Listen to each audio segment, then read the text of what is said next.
السلام عليكم ورحمة الله وبركاته. إن الحمد لله حمدا كثيرا طيبا مباركا فيه. اللهم صل وسلم على نبينا محمد صلى الله عليه وسلم. فأعوذ بالله من الشيطان الرجيم. بسم الله الرحمن الرحيم. رب اشرح لي صدري ويسر لي أمري واحلل عقدة من لساني يفقه قولي. سبحانك لا علم لنا إلا ما علمتنا إنك أنت العليم الحكيم. عزیز طلبہ و طالبات، خلاصہ تفسیر قرآن آپ کے سامنے پیش خدمت ہے۔ دوسرا حصہ یعنی دوسرا پارٹ پہلے پارے کا، قرآن مجید کی عظمت اور اس کے من جانب اللہ ہونے کی عقلی دلیل کہ قرآن مجید کی عظمت کیا ہے۔ چونکہ کفار قرآن مجید کو اللہ کی کتاب نہیں مانتے تھے، بلکہ وہ کہتے تھے یہ کلام محمد صلی اللہ علیہ وسلم نے خود گھڑ لیا ہے۔ تو اللہ تبارک و تعالیٰ نے سورہ بقرہ میں پہلے پارے میں فرمایا وَإِن كُنتُمْ فِي رَيْبٍ مِّمَّا نَزَّلْنَا عَلَى عَبْدِنَا فَأْتُوا بِسُورَةٍ مِّن مِّثْلِهِ وَادْعُوا شُهَدَاءَكُم مِّن دُونِ اللَّهِ إِن كُنتُمْ صَادِقِينَ۔ اگر تمہیں اس میں شک ہے کہ یہ کتاب جو ہم نے اپنے بندوں پر اتاری، جو ہم نے اپنے بندے پر اتاری یعنی محمد صلی اللہ علیہ وسلم پر، یہ ہماری ہے یا نہیں، تو اس کے مانند ایک ہی صورت بنا لاؤ، اپنے سارے ہم نماؤں کو بلا لاؤ، ایک اللہ کو چھوڑ کر باقی جس کی چاہو مدد لے لو۔ اگر تم سچے ہو تو یہ کام کر کے دکھاؤ۔ پھر چیلنج کرتے ہوئے فرمایا فَإِن لَّمْ تَفْعَلُوا وَلَن تَفْعَلُوا فَاتَّقُوا النَّارَ الَّتِي وَقُودُهَا النَّاسُ وَالْحِجَارَةُ أُعِدَّتْ لِلْكَافِرِينَ۔ اگر تم نے ایسا نہ کیا اور یقیناً کبھی نہیں کر سکتے تو ڈرو اس آگ سے جس کا ایندھن بنیں گے انسان اور پتھر، جو مہیا کی گئی ہے منکرین حق کے لیے۔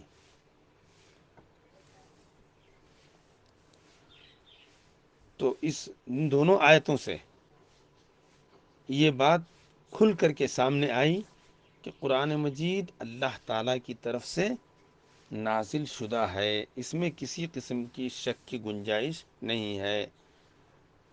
اور ساتھ ساتھ چیلنج بھی کیا گیا ہے کہ تم اس جیسا قرآنی آیات یا صورت لے کر آؤ، لیکن نہیں لا سکتے قیامت تک، بلکہ کبھی بھی نہیں لا سکتے جیسا قرآن مجید۔ اس کے بعد نیک اعمال کرنے والوں کا انجام، ان کا ٹھکانہ کیا ہے وہ بتایا گیا، جنت ہے۔ اللہ تعالیٰ نے فرمایا وَبَشِّرِ الَّذِينَ آمَنُوا وَعَمِلُوا الصَّالِحَاتِ أَنَّ لَهُمْ جَنَّاتٍ تَجْرِي مِن تَحْتِهَا الْأَنْهَارُ كُلَّمَا رُزِقُوا مِنْهَا مِن ثَمَرَةٍ رِزْقًا قَالُوا هَذَا الَّذِي رُزِقْنَا مِن قَبْلُ وَأُتُوا بِهِ مُتَشَابِهًا وَلَهُمْ فِيهَا أَزْوَاجٌ مُطَهَّرَةٌ وَهُمْ فِيهَا خَالِدُونَ۔ اے پیغمبر، جو لوگ اس کتاب پر ایمان لائے اور اس کے مطابق اپنے عمل درست کر لیں، انہیں خوشخبری دو، ان کے لیے ایسے باغ ہیں جن کے نیچے نہریں بہتی ہیں، ان باغوں کے پھل صورت میں، شکل میں دنیا کے پھلوں سے ملتے جلتے ہوں گے۔ جب کوئی پھل انہیں کھانے کو دیا جائے گا تو وہ کہیں گے کہ ایسے ہی پھل اس سے پہلے دنیا میں ہم کو دیے جاتے تھے۔ ان کے لیے وہاں پاکیزہ بیویاں ہوں گی اور وہاں ہمیشہ رہیں گے۔ یہ اللہ تبارک و تعالی نیک لوگوں کا ٹھکانہ جنت ہے، اس کا تذکرہ سورہ بقرہ میں کیا گیا۔ قرآن سے مسلمانوں اور کافروں کا رویہ۔ قرآن مجید تو ایک ہی ہے، لیکن کچھ لوگ اس سے ہدایت پاتے ہیں اور کچھ اسی سے گمراہی حاصل کر لیتے ہیں۔ ان کی وجہ قرآن کے ساتھ ان کا رویہ یہ ہوتا ہے۔ اللہ نے فرمایا ان اللہ لا یستحیی ان یضرب مثلا ما بعوضة فما فوقها فاما الذین آمنوا فیعلمون انه الحق من ربهم واما الذین كفروا فیقولون ماذا اراد الله بهذا مثلا یضل به کثیرا ویہدی به کثیرا، یہ اصل پوائنٹ آؤٹ ہے. وما یضل به الا الفاسقین الذین ينقضون عهد الله من بعد ميثاقه ويقطعون ما امر الله بان يوصل ويفسدون في الارض اولئک هم الخاسرون. تو اللہ تعالیٰ اس سے ہرگز نہیں شرماتا کہ مچھر کی یا اس سے بھی حقیر تر چیز کی کسی بھی چیز کی مثال بیان کرے. جو لوگ حق بات کو قبول کرنے والے ہیں انہیں مثالوں کو دیکھ کر، وہ انہی مثالوں کو دیکھ کر جان لیتے ہیں کہ یہ حق ہے جو ان کے رب ہی کی طرف سے ہے. اور جو ماننے والے نہیں ہیں وہ انہیں سن کر کہنے لگتے ہیں کہ ایسے مثالوں اور ایسی تمثیلوں سے اللہ کو کیا سروکار ہے، اس سے کیا مراد ہے. اس طرح اللہ ایک ہی بات سے بہت سارے لوگوں کو گمراہی میں مبتلا کرتا ہے. اس طرح اللہ ایک ہی بات سے بہتوں کو گمراہی میں مبتلا کرتا ہے اور بہت سارے لوگوں کو راہ راست دکھاتا ہے. جو لوگ ان باتوں پر اللہ تعالیٰ کی بتائی ہوئی مثالیں پر ایمان لاتے ہیں وہ راہ راست پر آ جاتے ہیں. جو اللہ تعالیٰ کی بتائی ہوئی مثالوں پر کجروی اختیار کرتے ہیں وہ گمراہ ہوتے ہیں اور بھٹک جاتے ہیں اور گمراہی میں انہیں مبتلا کرتا ہے. جو فاسق ہیں اللہ کے عہد کو مضبوط باندھ لینے کے بعد توڑ دیتے ہیں. اللہ نے جسے جوڑنے کا حکم دیا وہ اسے کاٹتے ہیں اور زمین میں فساد برپا کرتے ہیں. حقیقت میں یہی نقصان اٹھانے والے ہیں. اللہ تعالیٰ کے وجود کی عقلی دلیل، اللہ تعالیٰ ہے لیکن اس کی دلیل کیا ہے؟ عقلی دلیل. اللہ نے فرمایا کیف تکفرون باللہ وکنتم امواتا فاحیاکم ثم یمیتکم ثم یحییکم ثم الیہ ترجعون.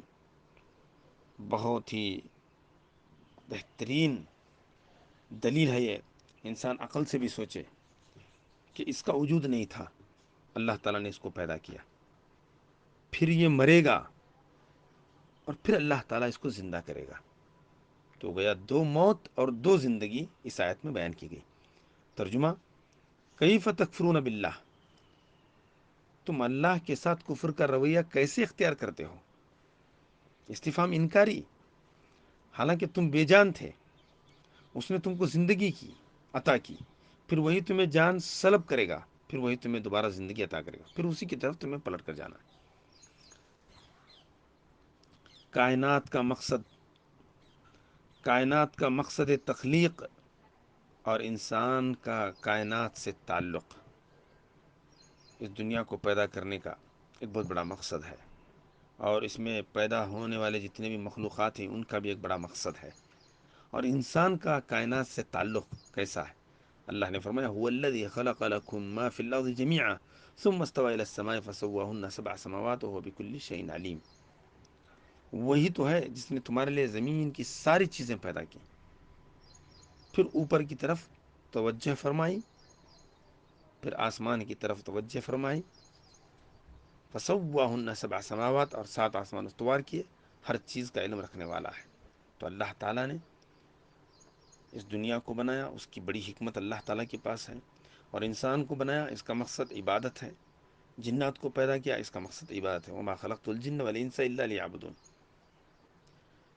بے شمار مخلوقات ہیں دنیا میں، لیکن اس میں سے انسان اور جنات کو اللہ تعالیٰ نے اپنی عبادت کے لیے پیدا کیا. وما خلقت الجن والانس الا لیعبدون. فرمایا آگے انسانی زندگی کا آغاز، انسان سے پہلے زمین کی حکومت جنوں کے پاس تھی. جب انہوں نے سرکشی اور بغاوت کی انتہا کر دی تو اللہ تعالیٰ نے انسان کو پیدا کیا اور زمین کی حکومت چھین کر انسان کو خلیفہ فی الارض بنا دیا. پھر اللہ تعالیٰ نے فرشتوں اور جنوں کے سردار ابلیس کو حکم دیا کہ وہ آدم کو سجدہ کریں. سب نے سجدہ کیا مگر ابلیس نے اپنے تکبر اور انسان کے مقام و مرتبے سے حسد کے سبب آدم علیہ السلام کو سجدہ کرنے سے انکار کر دیا.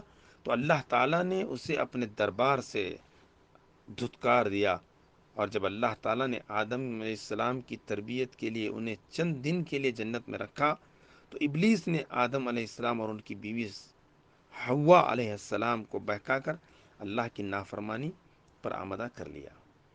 اللہ نے اس کا تذکرہ سورہ بقرہ میں یوں فرمایا وَقُلْنَا يَا آدَمُ اسْكُنْ أَنْتَ وَزَوْجُكَ الْجَنَّةَ وَكُلَا مِنْهَا رَغَدًا حَيْثُ شِئْتُمَا ولا تقربا هذه الشجرة فتكونا من الظالمين فأزلهما الشيطان عنها فأخرجهما مما كانا فيه. آدم علیہ السلام نے پہلی غلطی ہونے پر اللہ تعالیٰ سے معافی مانگنے کا طریقہ سیکھا اور اسی کے مطابق معافی مانگی تو اللہ تعالیٰ نے انہیں معاف کر دیا، پھر ان کے اصل ٹھکانے زمین پر بھیج دیا۔ آج بھی شیاطین کے بہکانے کا انداز یہی ہے۔ دیکھیں دنیا میں تو اللہ تعالیٰ نے بے شمار نعمتیں انسان کے لیے پیدا کی ہیں، سب حلال ہیں، چند ایک حرام قرار دی گئی، لیکن شیطان کے بہکاوے میں آنے والے لوگ آج بھی حلال کو چھوڑ کر حرام کام کا ارتکاب کر رہے ہیں۔ اس لیے اللہ تعالیٰ نے آدم علیہ السلام کو زمین پر بھیجتے ہوئے بطور نصیحت فرمائی، قُلْ اهْبِطُوا مِنْهَا جَمِيعًا فَإِمَّا يَأْتِيَنَّكُم مِّنِّي هُدًى فَمَن تَبِعَ هُدَايَ فَلَا خَوْفٌ عَلَيْهِمْ وَلَا هُمْ يَحْزَنُونَ وَالَّذِينَ كَفَرُوا وَكَذَّبُوا بِآيَاتِنَا أُولَٰئِكَ أَصْحَابُ النَّارِ هُمْ فِيهَا خَالِدُونَ۔ یاد رکھیں حلال چیزیں انسان کے لیے مفید ہیں، حرام کردہ چیزیں اس کے لیے حرام قرار دی گئی ہیں اور وہ نقصان دہ ہیں، انسان کے لیے انتہائی مضر ہیں ہر اعتبار سے، لہٰذا ہمیں حلال چیزیں استعمال کرنی چاہیے اور حرام سے اجتناب کرنا چاہیے۔ تاریخ انسانی میں بنی اسرائیل کی حیثیت کیا ہے؟ ایک بہت اہم بات، اللہ تعالیٰ نے ہر زمانے اور وقت میں ایک قوم کو ممتاز کیا اور عملاً اسے خلافت عطا کی۔ جب وہ دین کا راستہ چھوڑ دیتی تب اللہ تعالیٰ اسے ہلاک کر کے یہ منصب اگلی قوم کے سپرد کر دیتا، دوسرے قوم کے حوالے کر دیتا۔ بالآخر سیدنا ابراہیم علیہ السلام کی اولاد کو یہ منصب عطا کیا گیا۔ پہلے آپ کے بیٹے اسحاق علیہ السلام کی اولاد بنی اسرائیل کو یہ منصب عطا کیا، انہیں نبوت بھی دی اور حکومت بھی، لیکن جب انہوں نے فرما برداری کے بجائے نافرمانیوں کی حد کر دی تب اللہ تعالیٰ نے یہ منصب سیدنا ابراہیم کے دوسرے بیٹے سیدنا اسماعیل علیہ السلام کی اولاد یعنی محمد صلی اللہ علیہ وسلم اور آپ کی امت کو عطا فرمایا۔ پہلے پارے کے آخر تک یہ باتیں بیان کی گئی ہیں، یہ رودات بیان کی گئی ہیں۔ اللہ تعالیٰ نے بنی اسرائیل پر بے پناہ انعامات کی بارش، انہیں بے شمار مادی اور روحانی نعمتوں سے سرفراز کیا، لیکن ان کی طرف سے ہمیشہ اللہ کی نافرمانی، سرکشی، بغاوت، انبیاء کے ساتھ دشمنی، عداوت والا رویہ اختیار کیا۔ ان کو درست راستے پر چلانے کے لیے کئی طرح کے آسمانی اور زمینی عذاب نازل کیے گئے۔ اس میں اللہ تعالیٰ نے ان پر اپنے بے شمار انعامات اور جو جواب میں ان کی طرف سے ہمیشہ سرکشی اور نافرمانی کا رویہ اختیار کیا گیا۔ اللہ نے انہیں فرعون جیسے ظالم حکمران سے انہیں نجات عطا فرمائی اور انہیں تورات جیسی عظیم کتاب عنایت فرمائی، لیکن انہوں نے اللہ تعالیٰ کو اپنا خالق ماننے سے انکار کر دیا اور اللہ کے مقابلے میں بچڑے کو معبود بنا لیا۔ اسی کی طرف اشارہ ہے، وَإِذْ قَالَ مُوسَىٰ لِقَوْمِهِ يَا قَوْمِ إِنَّكُمْ ظَلَمْتُمْ أَنفُسَكُمْ بِاتِّخَاذِكُمُ الْعِجْلَ، یہ پوائنٹ آؤٹ ہے، فَتُوبُوا إِلَىٰ بَارِئِكُمْ فَاقْتُلُوا أَنفُسَكُمْ ذَلِكُمْ خَيْرٌ لَكُمْ عِندَ بَارِئِكُمْ فَتَابَ عَلَيْكُمْ إِنَّهُ هُوَ التَّوَّابُ الرَّحِيمُ، یعنی انہیں سزا کے طور پر آپس میں ایک دوسرے کو قتل کرنے کا حکم دیا، ایک دوسرے کو قتل کرنا، اور فرمایا جو قتل ہو جائے اس کا یہ گناہ معاف کر دیا جائے گا۔ یہ اللہ تعالیٰ نے ان کے لیے اس طرح کی سزا۔ سیدنا موسیٰ علیہ السلام اپنی قوم کے 70 سنجیدہ اور سمجھدار لوگ اپنے ساتھ کو کوہ طور پر لے گئے۔ موسیٰ علیہ السلام، اللہ تعالیٰ نے موسیٰ علیہ السلام کو کتاب تورات عطا فرمائی، انہیں گواہ بنایا، تو انہوں نے کہا ہم اس وقت تک نہیں ایمان لائیں گے، ہم اس وقت تک نہیں مانیں گے جب تک اللہ تعالیٰ خود ہمارے پاس نہ آئے۔ اللہ اکبر۔ اس توہین آمیز مطالبے پر اللہ تعالیٰ نے انہیں ہر موت طاری کر دی، موت آ گئی۔ پھر موسیٰ علیہ السلام کی سفارش پر دوبارہ زندگی عطا فرمائی۔ اس عظیم واقعے کا تذکرہ کرتے ہوئے فرمایا اللہ تعالیٰ، وَإِذْ قُلْتُمْ يَا مُوسَىٰ لَن نُّؤْمِنَ لَكَ حَتَّىٰ نَرَى اللَّهَ جَهْرَةً فَأَخَذَتْكُمُ الصَّاعِقَةُ وَأَنْتُمْ تَنظُرُونَ ثُمَّ بَعَثْنَاكُم مِّن بَعْدِ مَوْتِكُمْ لَعَلَّكُمْ تَشْكُرُونَ، اور جب تم نے کہا اے موسیٰ ہم ہرگز تیرا یقین نہ کریں گے یہاں تک کہ ہم اللہ کو کھلم کھلا دیکھ لیں، تو تمہیں بجلی نے پکڑ لیا اور تم دیکھ رہے تھے، پھر اللہ تعالیٰ نے تمہیں موت کے بعد زندگی عطا فرمائی تاکہ تم شکر ادا کرو۔ اللہ تعالیٰ نے سفر ہجرت میں انہیں بغیر کسی محنت کے من و سلوا یعنی میٹھا اور نمکین کھانا عطا فرمایا، مگر انہوں نے اللہ کی ناشکری کرتے ہوئے اللہ کی نعمت کو ٹھکرا کر دال اور پیاز اور ککڑی وغیرہ کا مطالبہ کیا۔ اللہ تعالیٰ نے وہ مطالبہ بھی پورا کیا۔ اللہ تعالیٰ نے یہودیوں کو جمعہ کے دن خاص عبادت کرنے کا حکم دیا جس طرح ہم کرتے ہیں، لیکن وہ اتنے سرکش تھے کہ انہوں نے جمعہ کے دن عبادت کرنے سے انکار کر دیا اور کہا ہم ہفتے کے دن کریں گے۔ انہوں نے عہد کر لیا تھا کہ اللہ کی بات نہیں مانی، تو اللہ تعالیٰ نے فرمایا چلو ہفتے کے دن عبادت کرو، مگر اس دن کوئی دنیاوی کام نہیں کرنا۔ وہ لوگ مچھلیوں کا کاروبار کرتے تھے، انہوں نے یہ ہیلا کیا کہ دریا کے کنارے بڑے بڑے گڑھے بنا لیے جائیں۔ ہفتے کے دن دریا کا پانی اپنے اس گڑھوں میں یعنی تالابوں کی طرف کر دیتے، پانی کے ساتھ مچھلیاں بھی چلی جاتی تو پیچھے سے بند کر دیتے، اور اتوار کی صبح ان گڑھوں میں بند کی ہوئی مچھلیاں پکڑ لیتے، یعنی انہوں نے ہیلے کے ذریعے اللہ کے حکم کو توڑا۔ اس ہیلے کے ذریعے انہوں نے اللہ کے حکم کو توڑا، نافرمانی کی، تو اللہ تعالیٰ نے انہیں خنزیر اور بندر بنا دیا۔ اسی کی طرف اشارہ ہے وَلَقَدْ عَلِمْتُمُ الَّذِينَ اعْتَدَوْا مِنْكُمْ فِي السَّبْتِ فَقُلْنَا لَهُمْ كُونُوا قِرَدَةً خَاسِئِينَ۔ آج ہمارے بہت سارے لوگ مختلف حیلوں اور بہانوں سے اللہ کی نافرمانی کرتے ہیں اور سمجھتے ہیں کہ درست کر رہے ہیں۔ ایسے لوگوں کو یہود کے انجام سے عبرت پکڑنی چاہیے۔ اعاذنا اللہ منا، اللہ تعالی ہم تمام کو بچائے بری موت سے، اللہ کے عذاب سے، اللہ کی پکڑ سے۔ اس کے بعد اللہ تعالیٰ نے گائے والا مشہور واقعہ بیان کیا جس کی وجہ سے اس صورت کا نام البقرہ ہے۔ تاریخی کتب میں اس کی تاریخ بیان کی گئی کہ ایک شخص بہت مالدار تھا، اس کی اولاد میں صرف ایک بیٹی تھی۔ اس کے نوجوان بھتیجے نے لالچ میں آ کر رات میں اپنے چچا کو قتل کر دیا۔ اس کا مقصد یہ تھا کہ اس کا مال بھی میرے قبضے میں آ جائے، بیٹی بھی میرے تابع ہو جائے، اور بعد میں اس سے شادی کر لوں گا۔ قتل کرنے کے بعد شیطان نے اسے مزید مال کمانے کا طریقہ بتایا، تو اس نے رات کو چچا کی لاش کو اٹھایا اور اپنے مخالف قبیلے کے علاقے میں پھینک دیا۔ صبح ہوئی تو اس نے شور مچایا، لا محالہ لاش مخالف قبیلے کے علاقے سے ملی، تو اس نے فٹ سے انہیں پر قتل کا الزام لگا دیا، یعنی فوراً انہیں الزام لگا دیا۔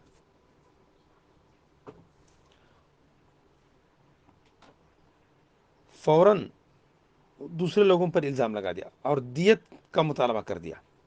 وہ لوگ سیدنا موسیٰ علیہ السلام کی خدمت میں حاضر ہوئے اور اپنی بے گناہی کا واویلا کیا۔ سیدنا موسیٰ علیہ السلام نے اللہ سے آرزو کی، چونکہ دونوں کے پاس